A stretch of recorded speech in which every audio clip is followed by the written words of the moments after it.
Dakota Johnson tearfully shares, Jamie Dornan finally chose family and left her. Dakota Johnson grew up, becoming more and more prominent. Under the spotlight and camera lens, she always shined with a softness mixed with a strong quality, making the audience unable to take their eyes off. Jamie Dornan, a close friend, first colleague, an unforgettable part of her memory, was the one who made Dakota's heart flutter from the first time they met on set. They shared intimate moments amid the laughter of the film crew, jokes, light touches, and the anxious glances they exchanged. I still remember the day the movie premiered that made both of them shine. Dakota stood in front of the camera, her smile bright but her eyes sparkling. After the party, Jamie gently asked, "Are you okay?" The small words were enough to make her tremble. The long nights of talking, they told each other about their families, their fears, their dreams. Dakota felt listened to, shared, and loved in a special way that she rarely felt from others. Deep down, Dakota knows their relationship goes beyond friendship. But amid the spotlight of her career, everything seems shimmering and untouchable.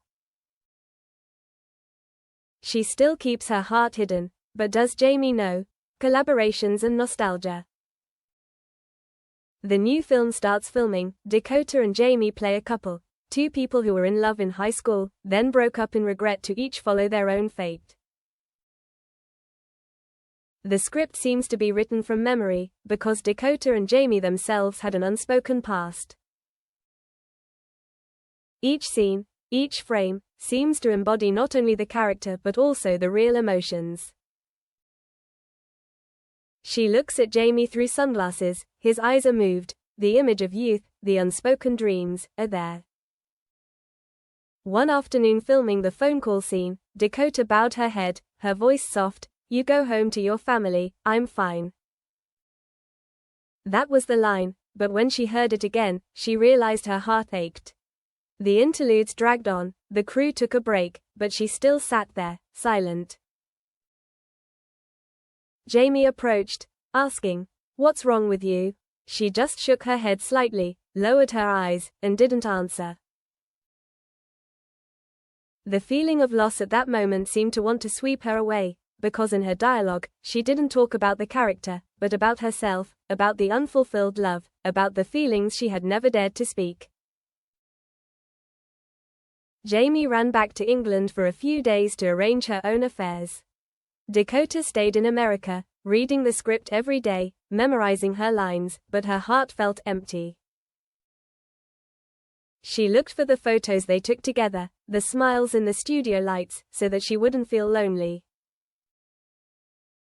But the more she missed them, the more her eyes stung, the farewell without tears.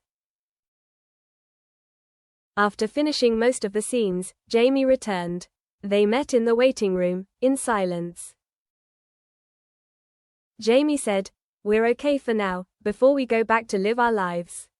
After saying that, he looked at her and smiled, a sad smile, as if he knew what was coming. Dakota fought back tears. "What's going on?" she asked, her voice shaking. Jamie pulled out a small letter, stamped with London. "I got a letter from my family," he said. "They want me home. I need to go back to my parents, to my sister." His voice was soft, almost a whisper. Jamie had lived in the spotlight for years, away from home, and now they were calling him home.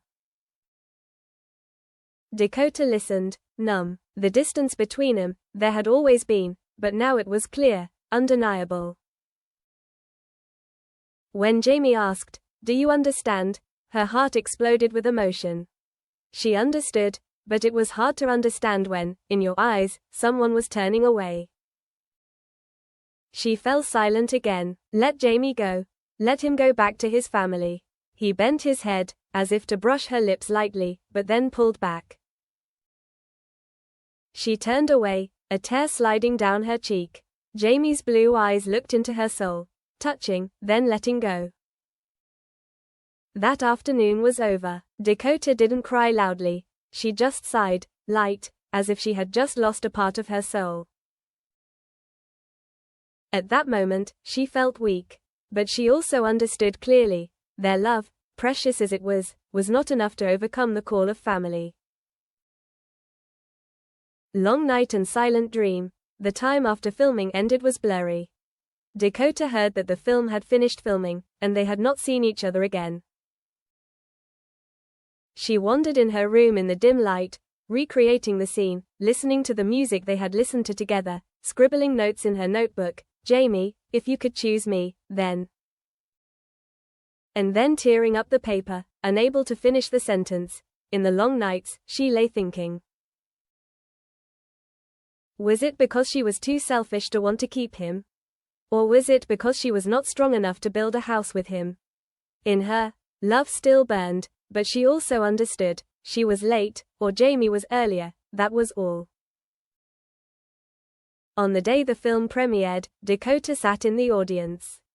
The stage lights gradually dimmed, the trailer appeared, the scene of the two hugging each other for the last time, then an angled shot of Dakota standing empty in a wide frame.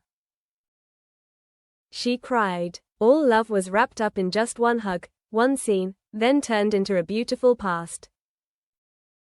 The press conference took place. The reporter asked Dakota, "How does it feel to have finished filming the movie, playing the role of a girl whose lover left her for work?" Dakota smiled slightly, her eyes red. Actually, the movie's story is a bit similar to my personal feelings." Everyone looked at her in surprise. She said, "See also, in the movie, Jamie chooses family. And, in real life, maybe, he does too." Her voice cracked slightly. The audience fell silent.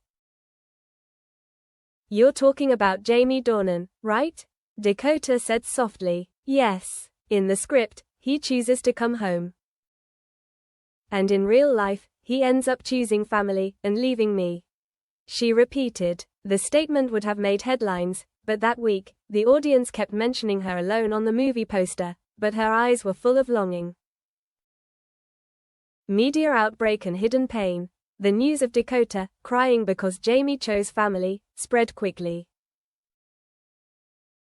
Entertainment news sites carried headlines like, "Dakota Johnson choked up, Jamie Dornan chose family, left me." Fans were divided. Some sympathized, some criticized, some claimed it was made up for PR. Dakota read the news, her heart aching. She texted Jamie, but didn't send it. She wanted to tell him she was okay, that she wished him happiness, but she was afraid she would cry again when she pressed send. She sent a draft message over and over, then deleted it. She went for a run, cried, but the streets were beautiful, the sun was beautiful, making her feel even more lost. Friends came to comfort her. A close friend said, "Dakota, he has a life outside of you.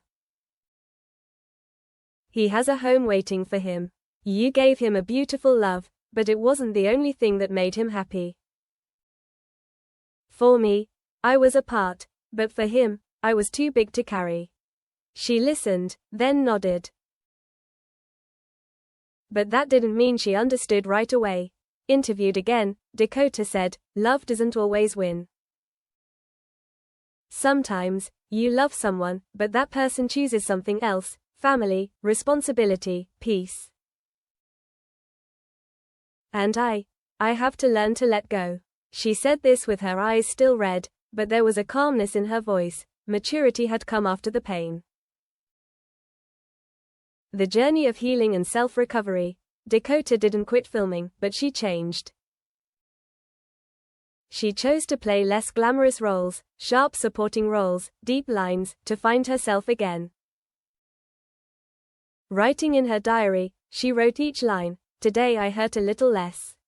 Day by day, she understood that love taught her to love herself more. She accepted a volunteer project, went to a small village in Scotland, where there were no camera lights, only wind, land, and smiling children.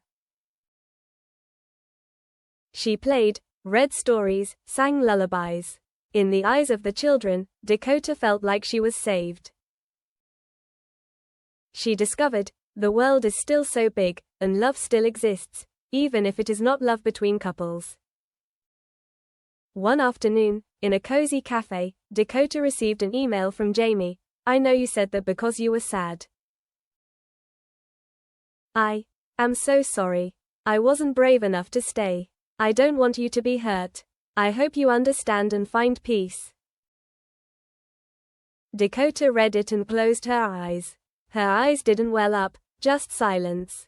For the first time, she didn't want to reply. She laughed softly, like someone who had just found herself. She wrote a post on social media, not sharing a love story, just writing, I have been hurt. I have loved. And now, I am healing, I am living. Thank you for everyone, thank you for yourself. Love yourself before expecting someone to choose you. There were many likes, but she read it with peaceful eyes. In her heart, there was an open space, no longer containing the image of someone who had passed away, but of herself living fully.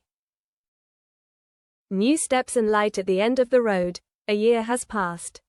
Dakota returned to film. The roles she chose now were not to make the audience jealous, but to inspire. She participated in films about family, about mothers and children, about the simple but lasting journey of love. On set, when taking breaks between scenes, she looked at herself in the mirror. In her eyes, she saw someone who had studied hard, but had not lost her softness. One night at the awards ceremony, Dakota appeared with a gentle beauty, not too polished, but with bright eyes and a warm smile. She received the award for Best Actress, not for love, but for maturity. When she went on stage, she said, I thank the past, so that I know how to love myself.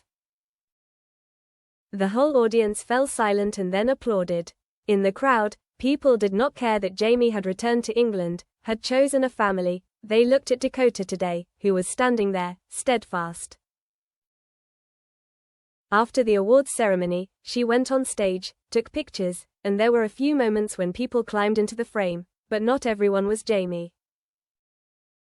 She wondered, if one day in the past, they met again, what would she say?